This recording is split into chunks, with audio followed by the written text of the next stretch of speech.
আপনাদের বড়ি খাওয়ার পরে আমি 7 দিন একদম বাথরুমের মধ্যে ছিলাম। আমার ভাই পেট নষ্ট হয়ে গেছে ভাই, আমার হাঁকতে হাঁকতে একদম জীবনটা শেষ হয়ে গেছে ভাই।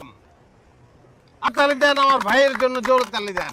তালি দিতে কেন বললাম, আজকে থেকে আমার ওষুধের নাম 2 in 1, নাম চেঞ্জ করে দিলাম।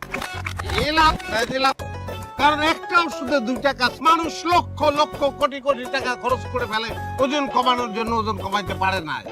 কিন্তু আমার একটা বড়ি ভাইয়ের ওজনও কমাই দিছে, আর ব্যথা তো নাই, তার ব্যথাটা চলে গেছে, ওজনটাও কমে। এক ওষুধে 2 কাজ করতেছে। তালি তালি তালি তালি দেন, তালি। অবশ্যই অবশ্যই অবশ্যই তালি দেন, আর তো তালি দেন, তালি দেন, তালি। ওস্তাদ থাকলে আমগো তো আর অন্য জায়গায় কাস্টমার আছে। ঠিক আছে ভাই, তাহলে আজকে এনে শেষ।